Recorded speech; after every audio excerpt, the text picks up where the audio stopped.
أعوذ بالله من الشيطان الرجيم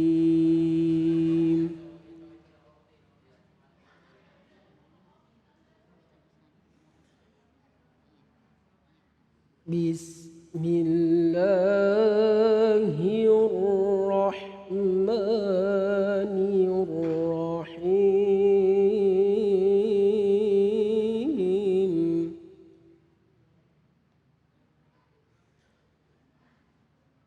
ومن يهاجر في سبيل الله يجد في الأرض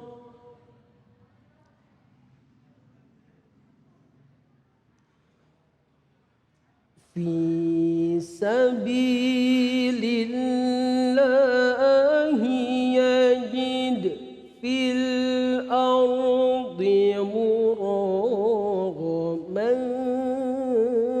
كثيرا وسعة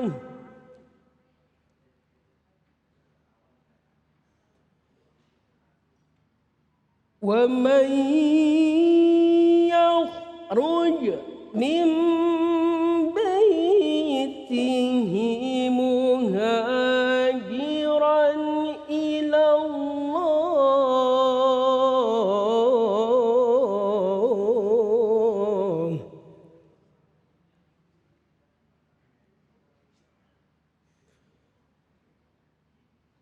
من بيته مهاجرا إلى الله ورسوله ثم يدركه الموت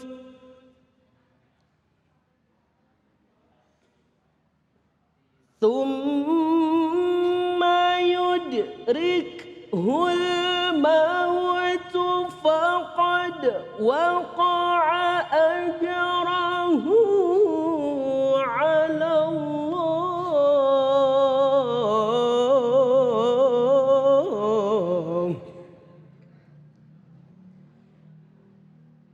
وكان الله غفورا رحيما صدق الله العظيم.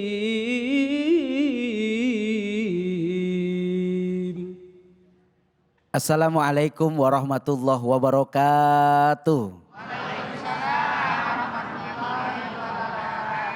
Alhamdulillah wassalatu wassalamu ala rasulillah sayyidina wa maulana Muhammad ibn Abdillah la haula wa la quwwata illa billah. Maha benar Allah dengan segala firman-Nya. Terima kasih kepada Ustadz Ilyas yang telah melantunkan ayat-ayat suci Al-Quran. Semoga menjadi ibadah bagi yang membaca dan umumnya bagi kita semua yang mendengarkan. Amin ya robbal.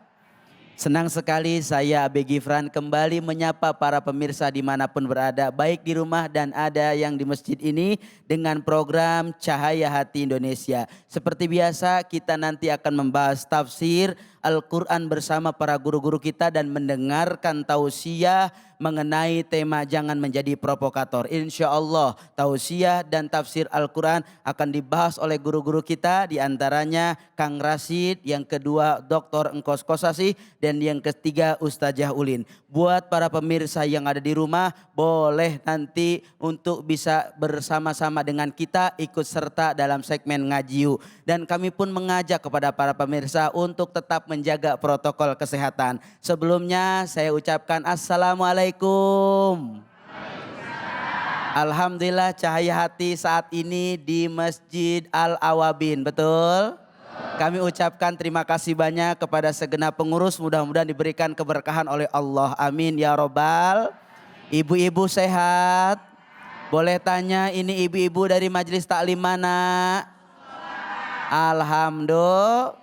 Boleh tanya bapak-bapak dari majelis taklim mana? Masya Allah, kenceng banget nggak kedengeran. Sehat semua, sehat? Alhamdulillah senang sekali, mudah-mudahan penuh dengan berkah. Amin ya robbal. Sebelum kita akan mendengarkan berbagai macam bincang-bincang dengan para guru-guru kita semua, mari sama-sama kita saksikan tayangan yang berikut ini. Setiap umat manusia pasti pernah melakukan dosa, baik yang dilakukan secara sengaja maupun tidak. Namun Allah Subhanahu wa Ta'ala tidak pernah bosan menerima maaf dan ampunan untuk umatnya. Salah satunya dengan melakukan hijrah.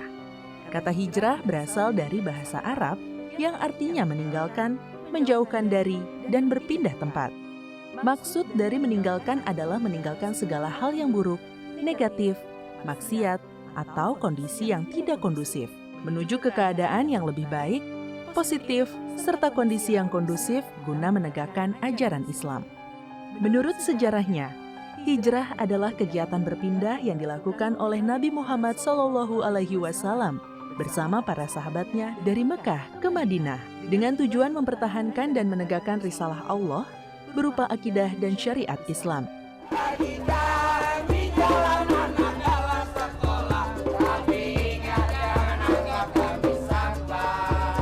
Sebagian ulama mengartikan hijrah sebagai keluar dari Darul Kufur menuju Darul Islam. Artinya, keluar dari kekufuran menuju keimanan.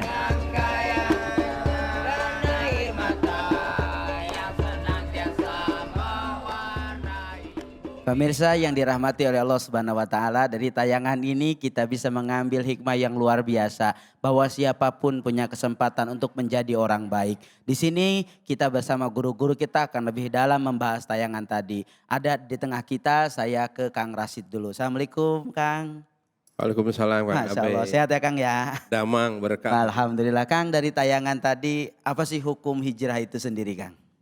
Ya, Masya Allah tayangan tadi cukup menyentuh kita bahwa mereka-mereka yang hidup di gelapnya gulitanya kemaksiatan atau hidup di tengah jauh dari Allah, itu membuat kita terpeleset kepada kekotoran dalam kehidupan.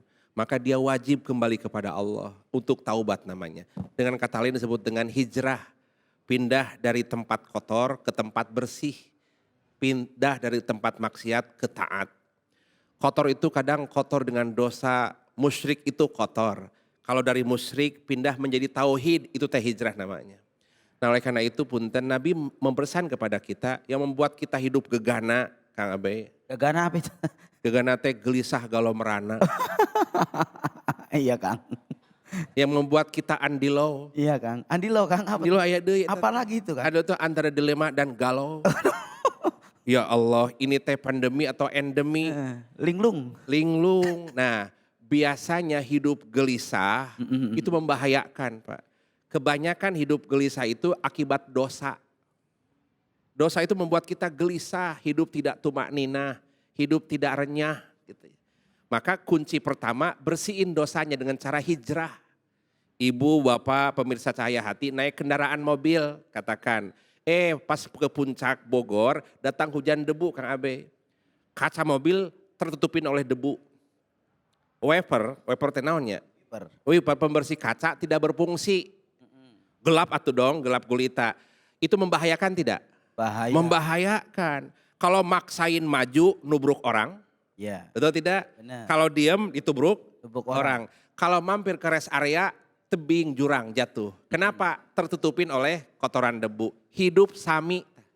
Masya Allah. Tidak tahu jalan ke Allah teh mana, jalan taubat itu mana. Karena kacanya tertutupin oleh dosa. Apa kacanya? Hatimu. Dosa sombong, dosa tidak mau sholat, dosa tidak mau hijrah. Jadi gelap hatinya. Masya Allah. Sok atuh bersihin. Ngebersihin itu jalanin wipernya. Bersih dong. Masya Allah. Nah bukan tidak ada jalan. Jalan itu ada. Oh ini mah Kaluwiliang, ini mah Kacipasung, Kacikembang. Tapi karena tutupin oleh debu gak kelihatan jalan keluar itu. Benar. Maka orang yang banyak dosa tertutupin jalan keluarnya. Bisnis teh rugi terus. Untung nak. Padahal jalan prospek itu ada, tertutupin oleh dosa. Sok atuh bersihin dosanya, bersihin saja. Kalau sudah dibersihin, oh itu teh Kaluwiliang, itu teh Kacipasung, Kacikembang kelihatan.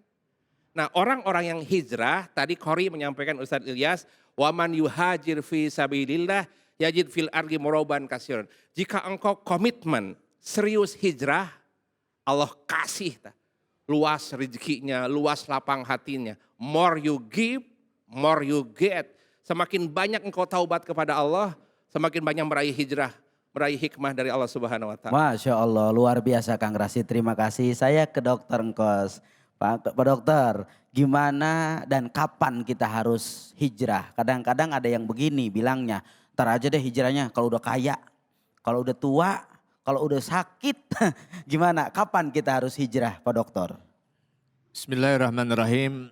Pertanyaan yang sangat cerdas ya tentang kapan kita berhijrah. Kalau hijrah secara jasadi, hijrah secara fisik sebenarnya sudah ditutup oleh Rasul Shallallahu Alaihi Wasallam tatkala beliau memasuki kota Mekah sebagai penakluk. Masih ingat peristiwa penaklukan kota Mekah? Seluruh penduduk Mekah yang masuk masjid atau rumah Abu Sufyan selamat. Pokoknya Abu Sufyan, Abu Jahal, Abu Gosok, semua menyerah waktu itu.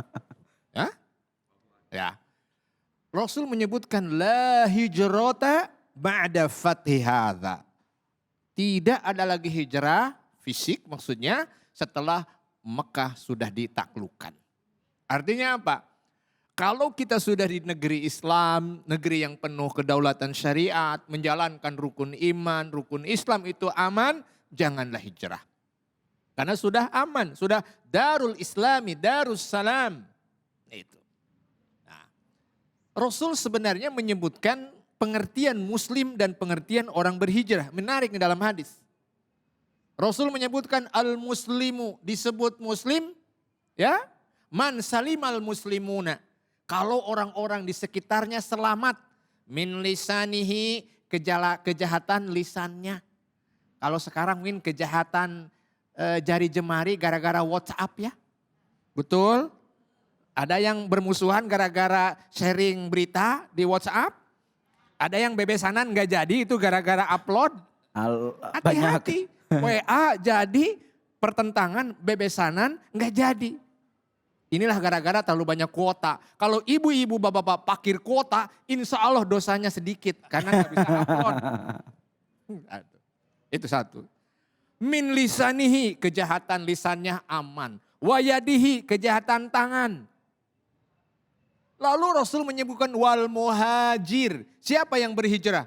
Man hajara. Siapa yang meninggalkan, menjauhi manahallahu anhu. Apapun yang terlarang, apapun yang tidak boleh, dia tinggalkan. Itulah makna hijrah. Jadi kalau ditanya kapan kita hijrah? Selama di depan kita banyak larangan Allah. Maharim, apa yang diharamkan. Subhat-subhat, segera kita berhijrah. Ya, seuzon kepada siapapun itu dilarang oleh Allah. Hijrahlah. Kemudian gampang marah, apalagi masa-masa gini ya, setelah pandemi ini ya. Alhamdulillah sekarang sih nggak pakai masker ya, sehingga jamaah itu agak jelas melihat raut muka dan wajah. Kalau pakai masker saya kadang suudzon, ini marah atau tertawa atau apa ya, nyinyir, saya nggak tahu. Ya. Atau ngenyot permen. Ngenyot permen. Alhamdulillah lihat remaja kolot, insya Allah apa adanya ya. Nah, Masya Allah. Ya itu. Kapanpun ibu melihat keharaman, bapak melihat keharaman, ustazah, ustadz, apalagi AA Rashid, semua segera berhijrah. Ya, korupsi jauhkan, hijrah. Manipulasi, pergaulan bebas, LGBT, segera berhijrah. Ya, kecuali LGBT kalau orang Sunda mah LGBT itu lontong, tahu, batagor. Itu nggak boleh hijrah karena lontong dan batagor itu adalah rukun kehidupan orang Sunda. Tidak ada lontong, habis kehidupan kita. Ya, itu LGBT orang Sunda ya, lontong, bajigur, tahu ya, ustadzah. Nah itu. Jadi ketika kita harus berhijrah itulah. Ya, kita sebagai pendidik banyak kebodohan di kalangan umat, segera hijrahkan. Jangan ada yang tell me, telat mikir, gapo, gampang poho. Jangan lagi ada jahiliyah menuju kepada zaman orat-orat yang terbuka, berhijrahlah. hukum Allah yang masih tertahan, bukalah. Itulah makna hijrah. Insya Allah, saya percaya, saya keliling ke beberapa tempat, dakwah di kita adalah dakwah yang penuh dengan nilai hijrah. Di berbagai negara nggak ada yang terbuka seperti Indonesia. Masya Allah, nikmati dan jaga suasana ini agar kami, para ustadz, para kiai tetap berdakwah dengan suasana hijrah. Masya Apapun yang Allah. terlarang, mari segera kita hijrah. Termasuk penderita tumor ketika pengajian, tukang molor dalam pengajian, mari berhijrah. Siapa yang tidur ketika ceramah, saya doakan semoga tidak bangkit kembali dari tidurnya. Amin. Terima Setuju? kasih guru. Masya Allah. Udah capek jauh-jauh kita tiba-tiba ibu terkulai tidur. Emang enak? Iya. Masya Please Allah. deh. Jangan sakiti kami ya. Terima kasih luar biasa guru. Saya ke Ustazah Ulin. Ustazah Ulin, bagaimana kalau orang sudah hijrah tapi hatinya rusak gitu. Bagaimana menyikapi ini? Syukran Ustaz, Masya Allah. Berhijrah tapi hatinya rusak. Nah, itu artinya hijrahnya belum sungguh-sungguh. Nah, belum dapat hidayah yang benar-benar. Karena apa? Hijrahnya belum tulus. Nah, bagaimana cara berhijrah? Ya, hijrah itu harus tulus dimulai dari hati. Yaitu dimulai dari 3M. M yang pertama mulai dari diri sendiri. Ya, dengan ibda binafsik. Ya, ibda binafsiknya. Bagaimana caranya supaya kita tulus? Yaitu tadi dimulai dari diri sendiri. Kita niat bahwa kita akan berhijrah karena Allah Subhanahu Wa Taala. Kita berhijrah untuk masa depan. Kita berhijrah agar kita benar-benar menjadi orang yang benar-benar bertakwa pada Allah Subhanahu Wa Taala. Dan yang kedua adalah mulai dari hal-hal yang kecil. Mulai dari hal-hal yang kecil, ya, kerjakan yang kecil, ya. Jangan sampai kita melakukan sebuah kesalahan yang besar, kemudian kita baru bertobat. Nah, artinya gini nih, kita melakukan kesalahan kecil, nggak mau bertobat, jadi dianggap biasa. Maka hati kita akan menjadi keras. Lama kelamaan yang kecil itu akan menjadi besar. Maka dari itu lakukan taubat, lakukan hijrah dari hal-hal yang kecil. Sehingga yang besar baru insya Allah kita akan mendapatkannya. Kita akan raih. Yang besar kita tidak akan melakukan itu karena sudah dikikis dari yang kecil. Sedikit kita melakukan kesalahan, buru-buru kita bertobat. Buru-buru kita memohon ampun kepada Allah Subhanahu Wa Taala. Insya Allah ke depan kita tidak akan mempunyai dosa yang bertumpuk-tumpuk. Nauzubillahi min dzalik. Karena umur kita semakin tua, semakin lama semakin tua. Ya, apalagi kalau sudah datang 10 M. M yang pertama mulai suka selonjor. M yang kedua mulai suka batuk-batuk. M yang ketiga mulai suka bau balsem. Nah, udah mulai ada nih. Ya. MM ini yang kedua. Apalagi kalau udah datang 5 ur. Ur yang pertama mata mulai kabur. Ur yang kedua gigi mulai gugur. Ur yang ketiga kulit mulai kendur. Ya, yang kelima mulai masuk liang, sebentar lagi masuk liang gugur. Masya Allah, terima kasih tabarakallah kepada guru-guru kita yang telah membagi ilmunya kepada kita semua. Mudah-mudahan kita faham dalam makna hijrah sehingganya kita bisa menjadi teladan agar lingkungan kita bisa hijrah lebih baik dari sebelumnya. Amin ya robbal. Setelah ini kita akan mendengarkan penjelasan tafsir Al-Quran dengan guru kita Kang Rashid. Jangan kemana-mana, tetap di Cahaya Hati Indonesia.